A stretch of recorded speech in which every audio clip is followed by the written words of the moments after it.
Greetings, fellow Gorehounds, and welcome back to a Blood Splattered vlog. I'm the Horror Guru. And I'm Count Jackula. And today we're going to talk about The Watchers, directed by Ishana Night Shyamalan, who is, in fact, M. Night Shyamalan's daughter. Not to be confused with the daughter that recently starred in his other movie from this year called Trap. This is a different daughter, an older daughter. And this is her directorial debut. It is based on a book I never read, so I can't comment on how it relates to the book. But the movie follows Mina, who is an American immigrant living in Ireland, and she works at a pet store. And she is basically given the job to deliver this parrot to this one customer. But on the way, her car breaks down, and she gets trapped in the Irish woods with these monsters called the Watchers chasing after her. And she comes across this group of survivors who are living inside this room with like a one-way glass window called the Coop,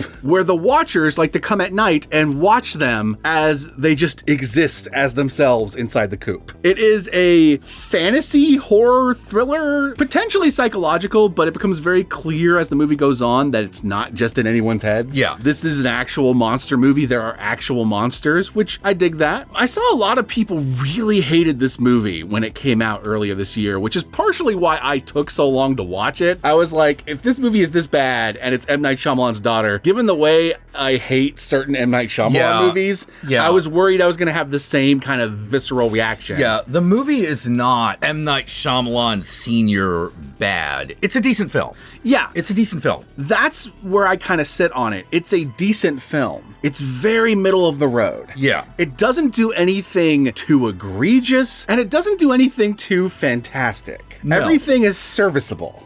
Yeah. It's got some twists and turns, though I felt like the twists and turns, every time there's a potential to do like a really interesting thing, it kind of does a more standard thing. Yeah. To me, the biggest shortcoming of the film is all the times the movie kind of slows down so it can go, did you get it? Yeah. Did you understand that? That is one major criticism I have of the movie, is that it over-explains itself. Yeah, it way over-explained itself, especially near the end, where you're like, okay, I got it. Yeah. I got it. It's weird, because we live in an age of movies like A24 and neon movies, long legs kind of movies, or Cuckoo, or any of those kinds of like movies, and it feels weird to see a movie that's kind of throwing back to a time when horror movies didn't trust their audiences to get things.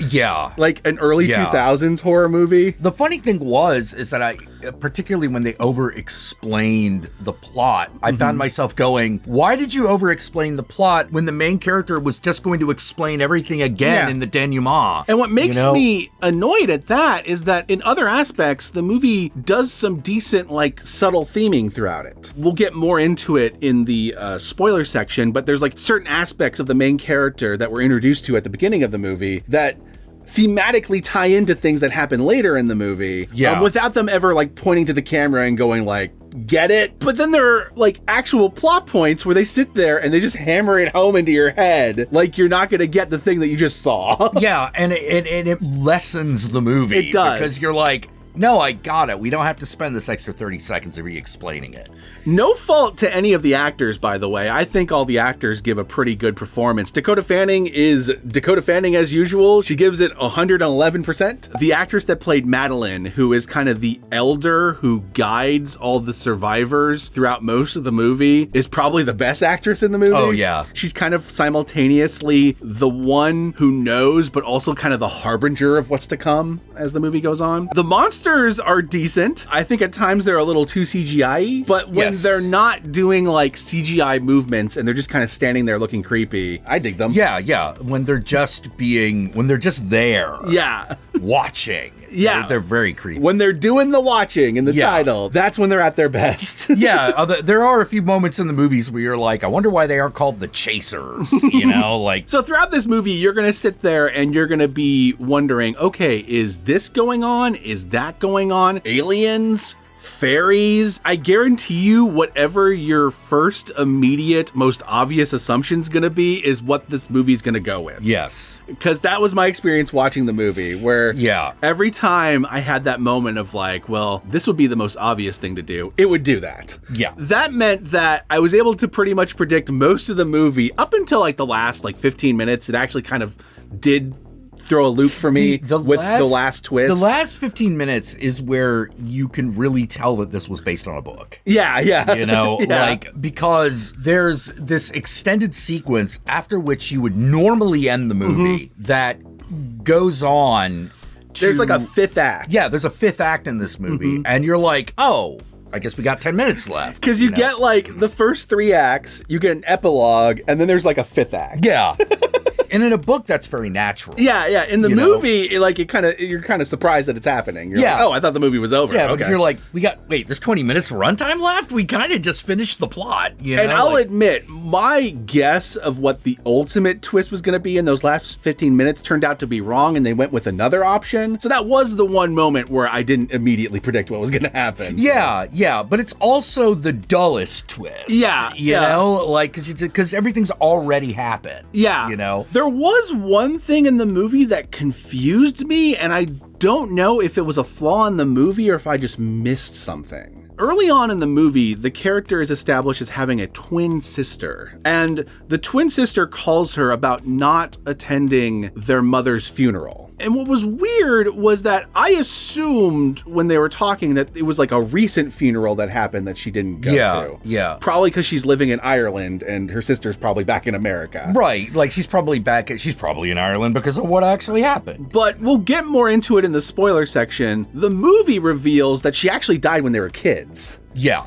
And so I was a little confused of like, are they talking like about her not going to the funeral way back when? Or are they talking about like some sort of like anniversary of the funeral that they did? Yeah. I was a little confused at that. And it's possible I missed a detail, but if you missed it, so did I. Is this a writing problem or was something cut that explained that? You know, I don't know, but that felt weird. Yeah. That did feel weird. That was a little off because you are expecting it to be something that had just happened. Yeah, because it's obviously her adult sister calling her. And the twin sister kind of ties into the theming of the movie that we'll get to in the spoiler section. Yeah. So my ultimate recommendation with The Watchers is I wouldn't spend the money to go rent it, but if it showed up on Netflix or like Amazon Prime, you know, you're not going to waste your afternoon watching it. I don't have any extreme hatred for it. You're not necessarily going to want your time back. Yeah, You're like, oh, well, that was all right. Yeah. That was okay. I will say that this movie shows potential for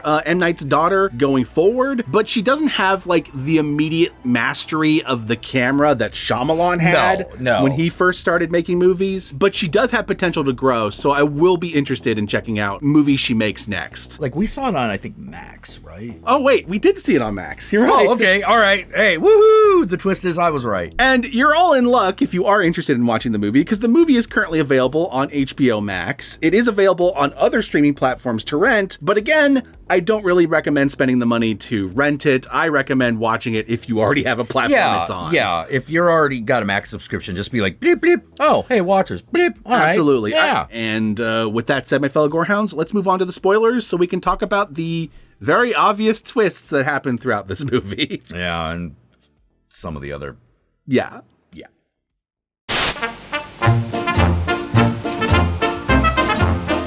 Newsflash, it's fairies. Yeah.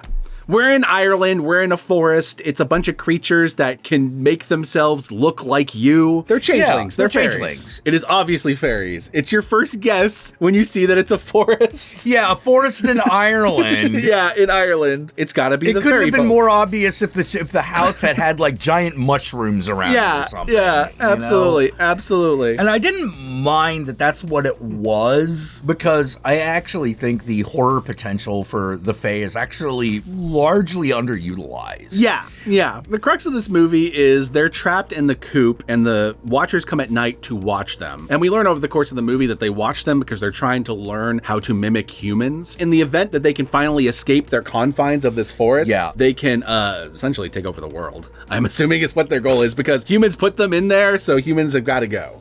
It's going to be a war against humanity. The other twist in this movie is that the coop was actually built by a professor who was studying the Fae. Now, you might be wondering, how the hell did he build this bunker in the forest if you can't be there at night without the Fae killing you? He didn't.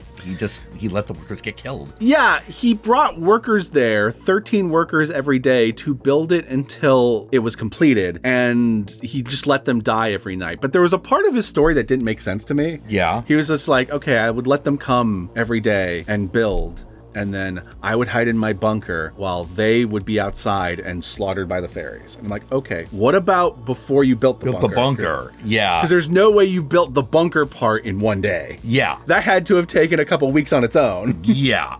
So I'm like, you did explain this. My problem is I don't fully buy the explanation. Yeah, because it would have been one thing if it had been like a bunker that was like built out of a school bus or something. Yeah. You'd been like, all right, so it's a little cheap. My other problem with that explanation is it takes someone all day to leave the forests. So, like, I have a lot of questions about the logistics of, like, constantly leaving every day to bring 13 people back the next day. Does that actually add up? Like time-wise. Yeah. No matter who you fucking are, if you're in an area this remote, no matter what disadvantaged, overlooked people you're doing this with, isn't the nearest village gonna go, you ever notice that like a bunch of people leave with that guy and then we never see them never again? come back? Yeah. You know, like how many times did he have to do this? Yeah, absolutely. But the next twist that comes up is it turns out that he didn't just do this to study the Fae. No. He did this because he wanted to capture a changeling and have it turn into his wife who's dead. And so we have this fucked up sequence where they're watching these old videos that he recorded of him like capturing the Fae and like torturing the Fae and trying to humanize the Fae. But then the characters find out about his boat that he used to escape every day, and they make it to the boat and they escape. And at that point it's like, okay, movie's over, right? She's going to the professor's old fucking his old study. To destroy all his records so that no one else will try to go find the Fae. The other girls are going back to their life because only 3 of them survive. Yeah. But then, during this epilogue, we discover that there are halflings. Yeah. Half-breeds. Human Fae children that are daywalkers. They can walk in the day. So like, okay, up until this point, I thought the movie was doing something thematic where you have a girl. She's a twin. Yeah. Her and her sister are 2 people that look identical to each other, kind of like how changelings can change to look like you. And also, she is so done with herself that she spends her nights pretending to be other women and getting laid. Yes. Okay, so we were doing like a thematic thing here. She's a person who constantly changes into other people, and she's a twin, so she doesn't quite know who her own identity is. And we're meeting changelings who can change into other people and assume their identities. So there's a theme of like changing identities happening here. But then they introduced the concept of the halfling, and this is where I was wrong.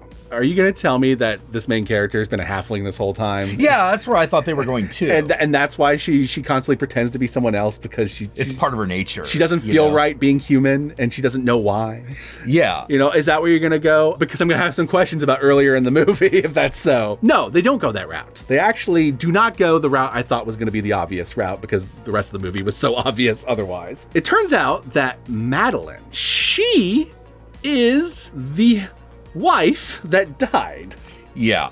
She discovers this, and she's like, wait, that can't be. That wife died. Oh, I get it. She's the halfling that was trained to be human by the professor, and she just needed a way to escape, and so they helped her escape. Finale of this movie is them trying to face off against her before she kills them because they know what she is. Yeah. This is actually a pretty decent direction to go compared to what I thought the twist was going to be. What this movie kind of feels like is it kind of feels like the start of a young adult series. It does.